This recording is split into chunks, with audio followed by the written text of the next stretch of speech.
Hello student, स्वागत है आपका हमारे YouTube channel the English world English class में। आज के इस वीडियो में हम लोग कवर करेंगे क्लास 12th जनरल इंग्लिश का लेसन 16 द इंग्लिश लैंग्वेज, एक अंग्रेजी भाषा। इसे लिखा हुआ है हैरी हेम्सली ने, और उन्होंने बताया कि कैसे जो इंग्लिश है वो एक डिफ़िकल्ट लैंग्वेज है, कि कैसे उसके जो सेम वर्ड्स होते हैं, सेम उनकी स्पेलिंग है, फिर भी उनके जो मीन्स है कैसे अलग है, और ऐसे करने से जो इंग्लिश लैंग्वेज वो कितनी क्रिटिकल हो जाती है या उसको एक्सप्लेन करना कितना मुश्किल हो जाता है। तो चलिए शुरू करते हैं हमारे लेसन को। यह एक क्वेश्चन है, is English a difficult language, what make it so, कि क्या जो इंग्लिश है वो एक कठिन भाषा है और क्या चीज़ इसको ऐसा बना देती है। तो बिल्कुल इंग्लिश जो कठिन है एक्सप्लेन करने के लिए, क्योंकि एक ही वर्ड्स के अलग अलग मीन निकल आते हैं। शुरू करते हैं। Some words have different meaning, कुछ शब्दों की अलग अलग अर्थ होते हैं। एंड और एट, तब भी they are spelled the same, उनकी जो वर्तनी होती है, स्पेलिंग होती है, वो समान होती है। अ क्रिकेट इज एन इंसेक्ट, एक क्रिकेट एक कीड़ा है। टू प्ले इट, और यदि इसे खेलो तो इट्स अ गेम, तो ये खेल है। ऑन एवरी हैंड, प्रत्येक लोगों को, एंड एवरी लैंड, और हर एक देशों में। इट्स ट्रूली एग्रीड, सभी लोग इससे सहमत हैं। The English language to explain, की इंग्लिश भाषा को एक्सप्लेन करना या समझाना, इज़ वेरी हार्ड इंडीड, वो वास्तव में बहुत ही कठिन है। सम पीपल से यू आर अ डियर, कुछ लोग कहते हैं कि तुम डियर हो। एट, तब भी dear is far from cheap, लेकिन डियर तो सस्ते से कहीं दूर है। A jumper is thing you wear, एक जम्पर एक वस्तु है जिसे आप पहनते हैं। एट, तब भी अ जम्पर हैज़ टू लीप, लेकिन एक जम्पर को तो छलांग लगानी पड़ती है।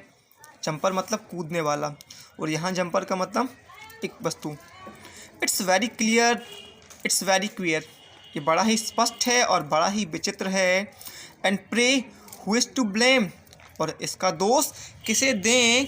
For different meaning to some words, कि कुछ शब्दों के अलग अलग अर्थ होते हैं। Pronounce and spelled the same, जिनका उच्चारण और वर्तनी समान होती है।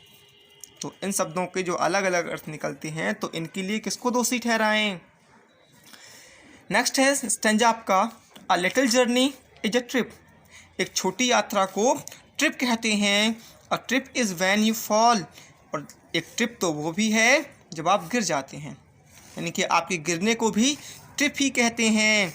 It doesn't mean you have to dance, इसका मतलब ये नहीं कि आप क्या करते हैं, आपको नाचना पड़ेगा या आपको नाचना है। Whenever you hold a ball, जब आप एक बॉल को पकड़ें, इसका मतलब ये नहीं है कि तुम्हें नाचना पड़ेगा और जब भी तुम एक बॉल को पकड़ो। Now here's things that puzzle me, यहाँ कुछ चीज़ें हैं जो मुझे आश्चर्य में डालती हैं, परेशान करती हैं। Musician of good taste, musician of good taste के सुरुचि वाले जो संगीतज्ञ होते हैं, will very often form a band, वो एक बैंड बजाते हैं। I have never around my waist, और मेरी कमर के चारों ओर भी तो एक क्या है जो, and I one around my waist, और एक बैंड जो है वो क्या करते हैं, वो अपने कमर के चारों ओर पहनता हूँ। यानी कि जो पोएट है वो कहता है कि एक बैंड जो है वो बजाते हैं और दूसरा बैंड जो है जिसे मैं अपनी कमर के चारों ओर लपेटता हूँ। एक छोटी यात्रा को ट्रिप कहते हैं, वैसे ही जब आप गिर पड़ते हैं तो उसे भी ट्रिप ही कहा जाता है। ये बातें उस लेखक को, इस पोएट को बड़े ही उलझन में डालती हैं।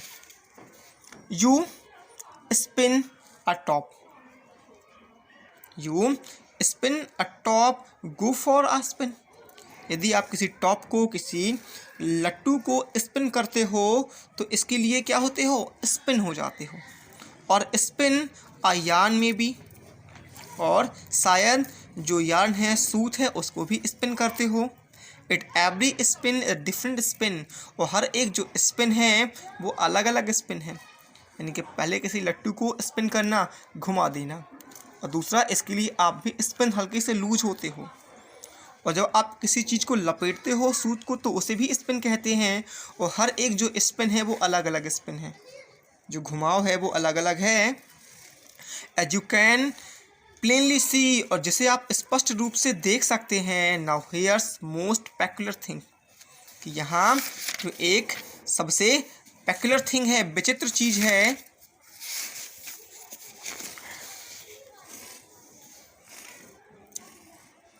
was told me as a joke, was told me as a joke, तो was मतलब it was, कि ये जो मुझे एक मजाक के रूप में बताई गई है। अ डम मैन wouldn't to speak, कि एक गूंगा व्यक्ति जो बोल नहीं सकता, the word it seized a wheel and spoke, फिर भी जो शब्द है वो क्या करता है, जो डम्ब है, डम्ब को क्या बोलते हैं, कि जो स्पीक नहीं कर सकता, बोल नहीं सकता। लेकिन एक शब्द जो है स्पोक, वो पहिए को पकड़ के रखता है। स्पीक मतलब बोलना, स्पीक का सेकंड फॉर्म होता है स्पोक, लेकिन यहाँ पे जो स्पोक है, धुरा है, वो क्या करता है, एक पहिए को पकड़े रहता है। तो उसने कहा कि यहाँ स्पीक और यहाँ स्पीक तो अलग अलग है।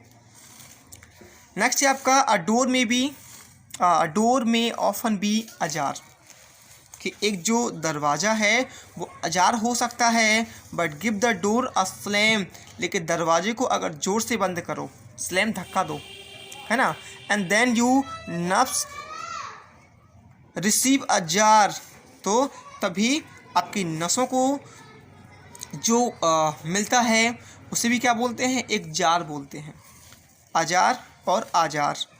And then there a jar of jam, और इसी प्रकार एक जेम का भी जार होता है। यू हैव हर्ड ऑफकोर्स, और बेशक आपने सुना होगा, अ ट्रैफिक जैम्स, की ट्रैफिक जो है वो जाम हो गया। अब यहाँ पे जो जैम है और यहाँ पे जो जैम है, यहाँ पे अचार मुरब्बे वाला जैम है, और यहाँ पे जैम मतलब कोई चीज़ रुक जाना। सेम उसने कहा, a jams you give your thumbs, और एक जाम या एक जैम जिसे आप अंगूठों में देते हो। The adder two one is a snack, और ऐसे ही एक जो एडज है वो एक प्रकार का सांप है। The other adds up sums, लेकिन जो दूसरा एड्स है, यहाँ एड्स जो है वो एक प्रकार का सांप है, लेकिन जो दूसरा ADDS एड्स है, उसका मतलब तो एक जोड़ होता है जो सवालों को जोड़ देता है। ऐसे ही नेक्स्ट है, अ police man is a copper, जो पुलिसमैन है वो कॉपर है। कॉपर मतलब किसी समस्या से निपटने वाला या पुलिस वाला। इट्स निकनेम इम्पोलाइट, और इसका जो व्यंग नाम है वो बड़ा ही अशिष्ट है। It a copper is a kitchen, और एक कॉपर जो है वो किचन में होता है। Is an article you light, जिसे आप क्या करते हैं, गर्म करते हैं, एक वस्तु जिसे आप गर्म करते हैं। ऑन एवरी हैंड, ये हर एक व्यक्ति को, एंड एवरी लैंड, और हर देशों में। इट ट्रूली एग्रीड, ये पूरी तरह से सहमत हैं कि the English language to explain, कि अंग्रेजी की भाषा को समझाना इज़ वेरी हार्ड इंडीड, असल में बहुत कठिन है। तो ऐसी ये थी पोयम, कि जैसे हैरी हेम्सली ने लिखा हुआ है इस पोयम में, जो पोएट है उन्होंने बताया है। The poem describe the nonsense of English language in a light hearted way, कि कैसे प्रसन्नचित होकर के या खुशी खुशी ढंग से अंग्रेजी भाषा का जो अर्थपूर्ण भेद है उसे इस पोयम में बताया गया है।